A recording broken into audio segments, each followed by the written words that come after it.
जो है oral cavity के बाद में जो नेक्स्ट स्ट्रक्चर आती है जिसको हम फेरिंग्स बोलते हैं, उसके बारे में एक दो जो इम्पोर्टेंट बात है उसके बारे में करके और फिर आगे अपन ईसोफेगस और स्टमक की तरफ मूव करते हैं। तो जो फेरिंग्स है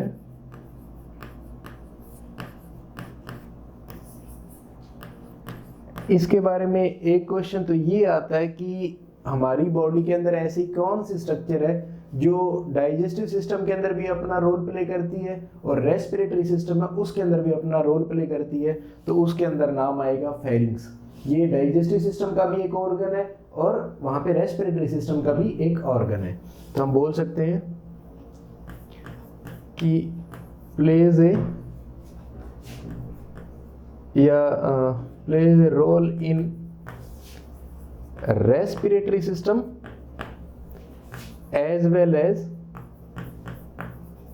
in digestive system। तो ये दोनों के अंदर अपना जो है वो रोल प्ले करती है।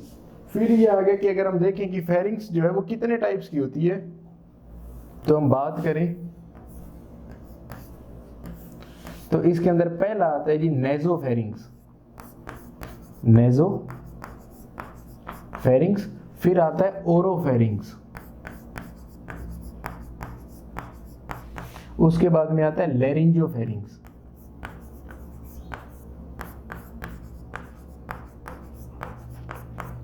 ठीक। ये तीन टाइप्स आते हैं जिसके अंदर जो ये नेजोफेरिंग्स है ये ओनली रेस्पिरेटरी सिस्टम के अंदर इसकी इन्वॉल्वमेंट होती है।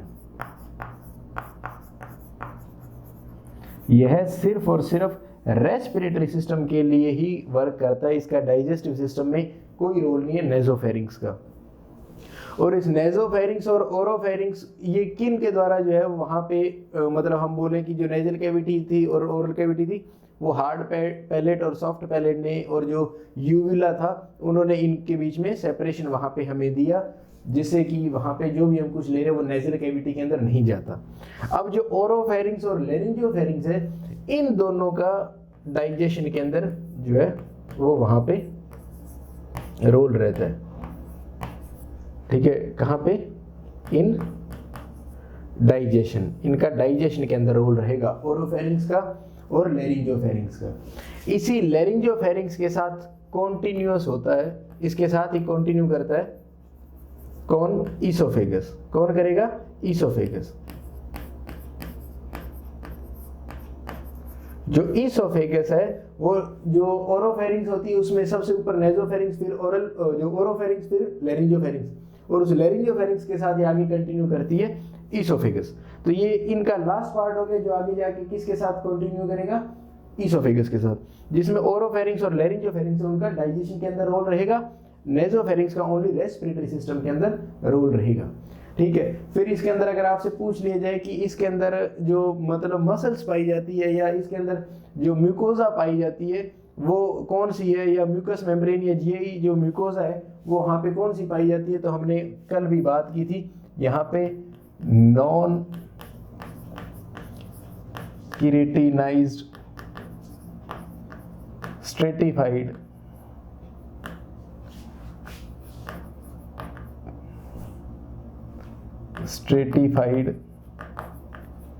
जो एपिथेलियम है वो पाया जाता है। ये स्ट्रेटिफाइड में भी कौन सा?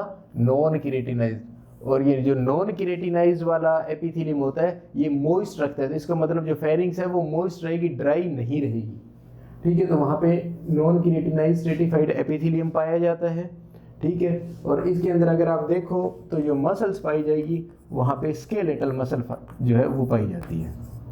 कौन सी? स्केलेटल मसल्स वहाँ पे पाई जाती है, ठीक है। तो ये एक हल्की सी इसके अंदर जो बात है कि ये दोनों के अंदर रहता है, इसमें टिश्यू कौन सा पाया जाता है, इसमें मसल्स कौन सी पाई जाती है, तो ये फेरिंग्स के बारे में, इसमें कोई बहुत ज़्यादा वहाँ पे इसका रोल नहीं है। अब हम जो बात करते हैं वो बात करते हैं ईसोफेगस की।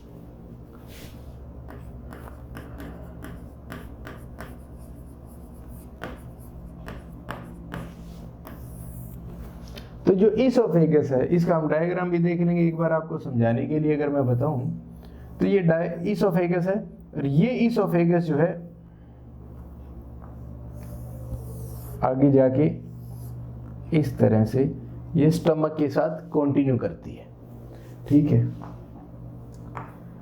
फिर ये कहता है कि जो हमारा जीआई सिस्टम है उसके अंदर जो भी कोई स्ट्रक्चर्स हैं वो आपस के अंदर कनेक्ट होगी तो उनके बीच में कोई स्फिंक्चर पाया जाएगा, जिसको आप स्फिंक्टर भी बोलते हो।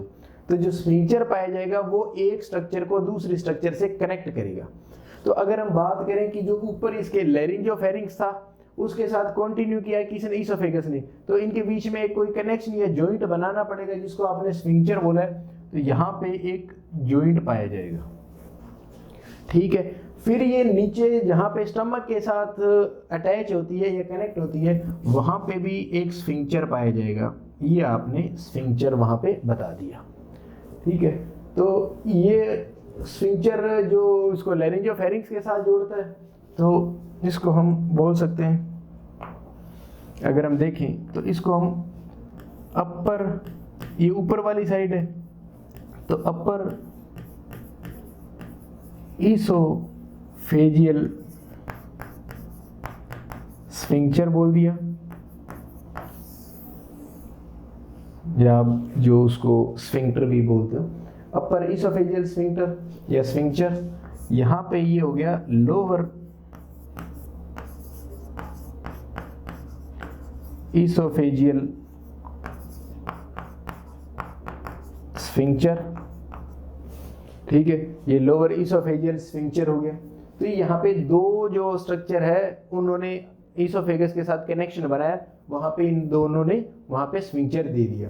तो अब अगर हम यहाँ पे देखें कि जो अपर ईसोफेजियल स्फिंक्चर इसके साथ कौन कनेक्ट था ऊपर, तो यहाँ पे जो कनेक्शन था वो किसके साथ था, तो वहाँ पे लैरिंजियोफेरिंक्स के साथ था। यहाँ पे किसके साथ है, तो ये स्टमक के साथ है। ये हमें मोटी मोटी बात यहाँ पे समझ आ गई कि ऊपर तो इसके लैरिंजियोफेरिंक्स है, नीचे स्टमक है। अब अगर हम देखें कि इसके आगे की तरफ जो एंटीरियर साइड में वहां पे कौन सी स्ट्रक्चर होगी, तो आप बता सकते हो कि इसके आगे की तरफ ट्रेकिया होगी, जिसे विंड पाइप बोलते हैं, हवा की जो नलकी जिसको आप बोलते हो। तो विंड पाइप आपने बोल दिया या ट्रेकिया बोल दिया, वो इसके एंटीरियर होगी। इसके पीछे की साइड अगर हम बात करें तो वर्टिब्रल कॉलम आ जाता है, जिसे रीढ़ की हड्डी बोलते हो। तो अगर अब हमने इनके चारों तरफ की बात कर ली कि इसके ऊपर की तरफ लैरिंजियोफेरिंक्स, नीचे की तरफ वहां पे क्या रहेगा, स्टमक, इसके आगे की तरफ ट्रेकिया, पीछे की तरफ वर्टिब्रल कॉलम। तो हम इसकी लोकेशन अगर हम बताना चाहें तो हम बता सकते हैं कि इसके एंटीरियर क्या होगा, इसके पोस्टीरियर क्या होगा, इसके सुपीरियर क्या होगा और इसके इंफीरियर क्या होगा, ठीक। तो इसके एंटीरियर के अंदर मतलब इस जो ईसोफेगस है उसके आगे की तरफ क्या होगा, तो ट्रेकिया होगी। आगे की तरफ क्या होगी, ट्रेकिया होगी। इसके पीछे की तरफ जिस तरह मान लीजिए आगे ट्रेकिया फिर ईसोफेगस, इसके पीछे वाली साइड यहाँ पे कहता है वर्टिब्रल कॉलम होगी। क्या होगी, वर्टिब्रल कॉलम, जिसके अंदर स्पाइनल कॉर्ड कवर रहती है। मतलब जो स्पाइनल कॉर्ड को एक बोनी कवरिंग प्रोवाइड करता है उसको हम वर्टिब्रल कॉलम बोलते हैं। तो यहाँ पे क्या होगा, वर्टिब्रल कॉलम, वर्टिब्रल कॉलम जिसके अंदर स्पाइनल कॉर्ड रहती है ना। तो ये इसके पीछे वाली साइड। अब इसके ऊपर वाली साइड हमने लिख रखा है यहाँ पे लैरिंजियोफेरिंक्स, लैरिंजियोफेरिंक्स, और इसके नीचे की तरफ वहां पे क्या रहेगा, स्टमक, ठीक है। ये चीज आपने बता दी कि इसके चारों तरफ और जो भी चीजें हैं वो आपने यहाँ पे बता दी, ठीक है। एंटीरियर में ट्रेकिया रहेगी, पीछे वर्टिब्रल कॉलम रहेगा, ऊपर लैरिंजियोफेरिंक्स रहेगा, नीचे की ओर स्टमक रहेगा। ये आपने इसकी चारों चीज बता दी। फिर ये कहता है कि अगर आप यहाँ पे गौर करो तो हम अगर इसकी लेंथ बताएं कि ईसोफेगस की लेंथ कितनी होती है, तो वो 25 सेंटीमीटर होती है। अगर आप उसको इंचेस के अंदर बताना चाहते हो तो 10 इंचेस होती है। ठीक है, तो आप अगर यहाँ पे इसकी लेंथ अगर आप बताना चाहते हो तो इसकी आप लेंथ बता सकते हो 25 सेंटीमीटर या 10 इंचेस, 10 इंचेस। ठीक है, ये आपने बात बता दी कि इसकी लेंथ है वो 25 सेंटीमीटर है। अगर आप इंच के अंदर बात करो तो 10 इंचेस वहां पे इसकी लेंथ होगी। ठीक है, फिर हम इसके अंदर और अगर बात इसके अंदर करना चाहें तो हम बता सकते हैं कि ये जो इसके ऊपर लैरिंजियोफेरिंक्स है, इसके सामने की तरफ ट्रेकिया है, ट्रेकिया के पास में जो ट्रेकिया है उसके चारों तरफ वहां पे क्रिकोइड कार्टिलेज पाया जाता है। क्या पाया जाता है? Cricoid cartilage. तो वो कहता है कि जो इस ऊपर वाला ये जो स्फिंक्टर है, जिसको हमने अपर इसोफेजियल स्फिंक्टर नाम दिया है, इस स्फिंक्टर का अगर हम दूसरा नाम देना चाहें तो हम उस कार्टिलेज के कारण वहां पे नाम दे सकते हैं। ठीक है, तो ये कहता है इसके जो पास जो इसके सामने जो ट्रेकिया है वहां पे क्रिकोइड कार्टिलेज है और ये ऊपर फेरिंक्स के पास में है, तो हम इस स्फिंक्टर का नाम अगर देना चाहें तो हम इस स्फिंक्टर का नाम दे सकते हैं क्रिको फेरिंजियल स्फिंक्टर या स्फिंक्चर, एक ही बात। क्रिको फेरेंजियल स्फिंक्चर जो है इस अपर इसोफेजियल जो स्फिंक्चर है उसी का एक दूसरा नाम हमने दे दिया। क्यों दिया? क्योंकि हमने देख लिया कि इसके आगे की तरफ ट्रेकिया पाई जाती है और इस ट्रेकिया के चारों तरफ वहां पे आपको आगे की साइड अगर आप फील करोगे तो आपको वहां पे क्रिकोइड कार्टिलेज देखने को मिलेगा। उस क्रिकोइड कार्टिलेज के कारण और ऊपर इसके फेरिंग्स होती है, इसलिए इसका नाम हमने दे दिया क्रिकोफेरेंजियल स्फिंक्चर। ये फेरिंग्स इसलिए दिया कि इसके ऊपर वाली साइड फेरिंग्स है, तो ये किसको जोड़ रही है? फेरिंग्स को इसोफेगस से जोड़ रही है, तो हमने फेरिंग्स नाम दे दिया। और साथ में यहाँ पे क्रिकोइड कार्टिलेज पाया जाता है तो हमने बोल दिया क्रिकोफेरेंजियल स्फिंक्चर, या इसका दूसरा नाम है अपर इसोफेजियल स्फिंक्चर। तो हमने ऊपर वाले को ये नाम वहां पे दे दिया। ठीक है, अब हम इसका नीचे वाले का भी एक नाम देंगे, लेकिन उसके लिए हमें पहले स्टमक पढ़ना पड़ेगा। फिर हम स्टमक का जब मान लीजिए हम करेंगे वहां पे बात स्टमक की, तो वहां पे जो इसका हम दूसरा नाम है वो बता देंगे। अब ये कहता है कि अगर हम देखें कि ये जो है वो थोरेसिक कैविटी के अंदर होती है, ये जो हमारी थोरेसिक कैविटी है जहाँ पे लंग्स है हमारे, वहां पे जो है ये इसोफेगस होती है। लेकिन ये इसोफेगस थोरेसिक कैविटी से होती हुई एब्डोमिनल कैविटी तक जाती है। जब ये एब्डोमिनल कैविटी में जाएगी तो आपको पता है थोरेसिक और एब्डोमिनल कैविटी को अलग कौन करता है? डायफ्राम। तो ये कहता है ये डायफ्राम को मतलब पेनिट्रेट करती हुई जाएगी। जहां पे ये मान लीजिए यहाँ पे डायफ्राम है, तो इसने जहां पे इस डायफ्राम को पेनिट्रेट किया है, जहां पे इसने ओपनिंग बनाई उस डायफ्राम के अंदर, उसको हम बोलते हैं हाइटस ओपनिंग। उसको क्या नाम दिया? Hiatus opening. ओपनिंग तो मतलब हो गया कि वहां पे उसने ओपनिंग बना ली। ठीक है, तो इसको हमने नाम दे दिया, ये वाली जो ओपनिंग है इसको हमने नाम दे दिया हाइटस। ठीक है, या इसको आप हाइटस ओपनिंग भी बोल सकते हो, लेकिन आप इसको हाइटस याद रखिएगा, हाइटस। ठीक है, तो जब इसने डायफ्राम को पेनिट्रेट करते हुए ये नीचे एब्डोमिनल कैविटी में जा रही है, तो जिस लेवल पे इसने डायफ्राम को पेनिट्रेट किया उसको हमने बोल दिया हाइटस। क्या नाम बोल दिया? हाइटस। ठीक है, ये चीज हमने बता दी, इसकी लेंथ बता दी, इसके ऊपर नीचे क्या आगे पीछे क्या वो बात बता दी। अब हम इसकी लेयर की अगर हम बात करें, अगर हम इसकी लेयर्स की बात करें तो ये चीज अगर मैं इसको क्लियर करूं,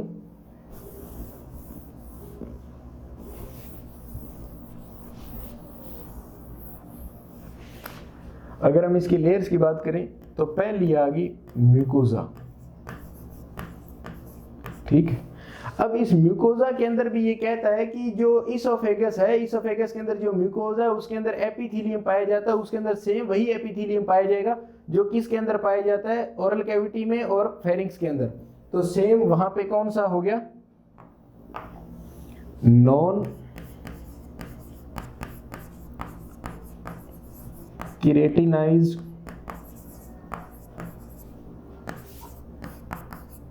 stratified squamous epithelium. Squamous epithelium. तो non keratinised stratified squamous epithelium, एक तो ये क्वेश्चन वहां पे पूछा जा सकता है। फिर एक क्वेश्चन आएगा मसल्स के बारे में। किसके बारे में? मसल्स। तो यहाँ पे जो मसल्स पाई जाएगी उसके बारे में। तो यहाँ पे मसल टिश्यूज लिख दो, चाहे मसल लेयर लिख दो, उसके बारे में, ठीक है, जिसे हम मस्कुलरिस एक्सटर्ना के नाम से जानते हैं। तो उस यहाँ पे कौन कौन से मसल टिश्यूज पाए जाएंगे? तो ये कहता है, हम इसको कहता है कि 3 पार्ट्स के अंदर डिवाइड करते हैं। कितने पार्ट्स के अंदर डिवाइड कर लेते हैं? 3 पार्ट के अंदर। ये कहता है ये वाला जो हमने ब्लू कलर से दिखा रहे हैं, ये वाला, इसको हमने बोल दिया सुपीरियर पार्ट। क्या बोल दिया? सुपीरियर पार्ट, ठीक है। इसके बाद में जो हमने ये बीच वाला पार्ट है, इसको ग्रीन कलर से दिखा दिया, ये हमने मिडल पोर्शन इसका बोल दिया। ये क्या बोल दिया?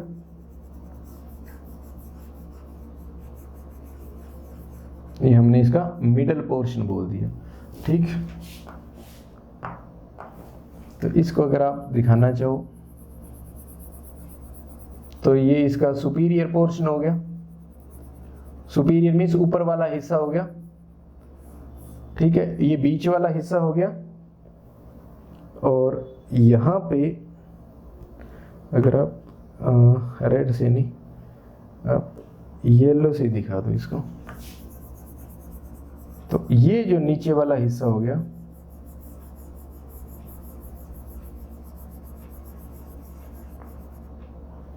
ठीक है। तो ये हमने इसोफेगस को 3 पार्ट्स के अंदर डिवाइड किया। ये सुपीरियर पोर्शन, ये मिडल पोर्शन, ये जो है इंफीरियर या लास्ट पोर्शन, ठीक है। तो ये फर्स्ट पोर्शन, ये सेकंड पोर्शन, ये थर्ड पोर्शन कह दो, चाहिए सुपीरियर, मिडल और इंफीरियर पोर्शन बोल दो। 3 पोर्शन पाए हमने इसको डिवाइड किया। क्यों? क्योंकि इन तीनों में अलग अलग मसल जो है वो पाई जाती है, ठीक। अब देखिएगा, जो सुपीरियर पोर्शन है, एक वहां पे मिडल हो गया, एक वहां पे इंफीरियर हो गया। ये याद रखना, जब हम आगे डिजीज वाली बात करेंगे तब हमें वहां पे पता होना चाहिए जी। सुपीरियर, मिडल और इंफीरियर, इनके अंदर कौन कौन सी जो मसल फाइबर्स है वो पाई जाती है, उसके बारे में बात करते हैं। ये कहता है जो सुपीरियर रीजन है वहां पे स्केलेटल जो मसल है वो पाई जाती है। तो सुपीरियर के अंदर जो स्केलेटल मसल फाइबर्स है या जो स्केलेटल मसल्स है वो पाई जाती है। जो ये लास्ट वाला इंफीरियर, इसके अंदर स्मूथ मसल्स पाई जाती है। इसके अंदर कौन सी मसल पाई जाती है? Smooth muscles. स्मूथ मसल्स, यहां पे स्केलेटल मसल्स, ठीक है। जो ये बीच वाला पोर्शन है, कहता है इसके अंदर स्केलेटल भी पाई जाती है और स्मूथ भी पाई जाती है, दोनों मिक्स पाई जाती है। तो इसके अंदर हमने बोल दिया स्केलेटल प्लस स्मूथ।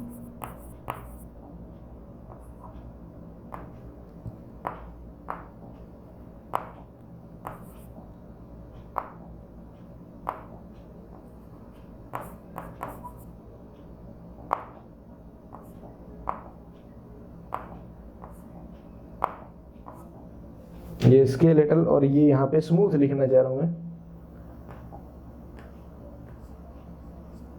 ये स्मूथ मसल। तो इसका एंटीरियर पोर्शन जो है, सुपीरियर पोर्शन है, उसमें स्केलेटल मसल्स, जो बीच वाला है उसमें स्केलेटल और स्मूथ दोनों, और जो नीचे वाला है उसके अंदर अकेली स्मूथ मसल्स वहां पे पाई जाती है, ठीक है। अब यहाँ पे बात करें कि जो वहां पे जो ऊपर स्फिंक्टर पाया जा रहा था, जो अपर इसोफेजियल स्फिंक्टर बोल दो, चाहे उसको क्रिकोफेरिंजियल स्फिंक्टर बोल दो, ये स्फिंक्टर फिर किस मसल से मिलके बना है? तो ऑफ कोर्स यहाँ पे ऊपर जो है कौन सी मसल पाई जा रही है? Skeletal muscle. तो ये भी स्फिंक्टर किससे पाया जाता है? स्केलेटल मसल से। इसी तरह जो नीचे वाली स्मूथ मसल्स होती है, तो ये जो नीचे वाला लोअर इसोफेजियल स्फिंक्टर है, ये किससे बना है? ये स्मूथ मसल से मिला है। तो स्मूथ मसल से बना हुआ ये क्वेश्चन आता है जी। ये क्वेश्चन आया हुआ है कि जो अपर इसोफेजियल स्फिंक्टर है वो कौन सी मसल से मिलके बना है, तो हम बोल सकते हैं यहाँ पे ये किससे मिलके बना है, स्केलेटल मसल से, स्केलेटल से, ठीक है। और लोअर वाला किससे बना है, स्मूथ मसल से,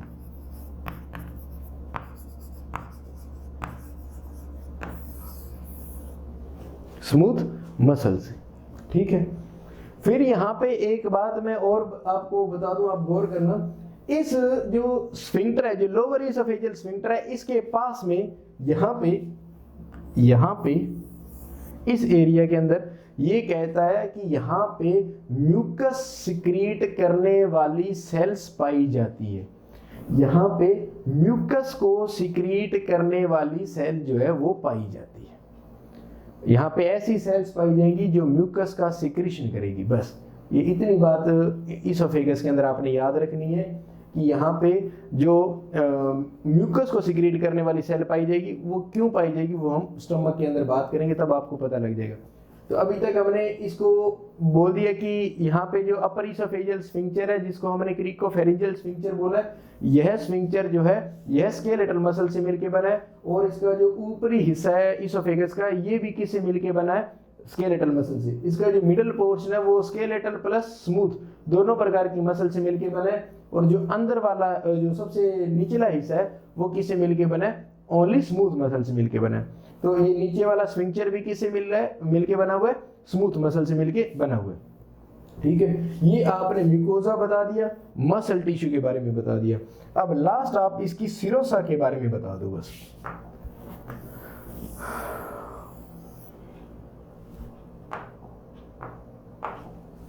ये सिरोसा, तो यहां पे ये कहता है कि इसोफेगस में सिरोसा नहीं पाई जाती। इसोफेगस में क्या पाई जाएगी, एडवेंटिशिया। ये हम जब बात कर रहे थे उस टाइम भी मैंने बताया था कि एडवेंटिशिया होगी इसोफेगस में। क्यों, क्योंकि ये एडवेंटिशिया में सिर्फ और सिर्फ वहां पे लूज कनेक्टिव टिश्यू पाया जाता है। लूज कनेक्टिव जो टिश्यू है वो पाया जाता है, जो इसको क्या प्रोवाइड करता है, ये इलास्टिसिटी प्रोवाइड करता है। क्या प्रोवाइड करता है, इलास्टिसिटी। क्या प्रोवाइड करता है, इलास्टिसिटी। जबकि सिरोसा हम तब बोलेंगे जब लूज कनेक्टिव टिश्यू के साथ में वहां पे कौन सी लेयर पाई जाए, वहां पे सिंपल स्क्वामस एपिथेलियम, जिसका दूसरा नाम मेसोथेलियम, अगर वो लेयर भी इसके साथ पाई जाती है तो हम बोलेंगे सिरोसा। और अगर वहां पे सिर्फ लूज कनेक्टिव टिश्यू की एक ही लेयर पाई जाती है, मेसोथेलियम वाली लेयर नहीं पाई जाती, तो हम उसको बोलेंगे एडवेंटिशिया। तो इसोफेगस की जो सबसे बाहरी लेयर है उसको हम सिरोसा ना बोल के क्या बोलेंगे, एडवेंटिशिया। क्यों बोलेंगे, क्योंकि इसमें सिर्फ लूज कनेक्टिव टिश्यू की लेयर पाई जाती है, और वो क्या प्रोवाइड करती है, इलास्टिसिटी। ये जो है इसोफेगस के बारे में हमने जितनी भी इंपॉर्टेंट बात करनी थी वो सारी हमने यहाँ पे कर दी है। अब अगर हम इसका कोई डायग्राम देखें इसोफेगस का, तो ये डायग्राम इसोफेगस का है। ये इसोफेगस यहाँ ऊपर से ये लैरिंजियोफेरिंज से कनेक्ट है। इसके बाद में यहाँ पर अपर इसोफेजियल स्फिंक्टर आ गया, यहाँ पे ये स्टमक के साथ कनेक्ट है, यहाँ पे ये लोअर इसोफेजियल स्फिंक्टर आ गया, और ये जो डायाफ्राम है, इस डायाफ्राम को इसने पेनिट्रेट करते हुए एब्डोमिनल कैविटी में आई है। उस जहाँ जिस लेवल पे इसने उसको पेनिट्रेट किया है, जहाँ पे इसने ओपनिंग बनाई है डायाफ्राम के अंदर, उसको हमने हाइटस का नाम दिया है। तो ये हमने यहाँ पे जो है इसोफेगस के बारे में बात जो है यहाँ पे कर ली।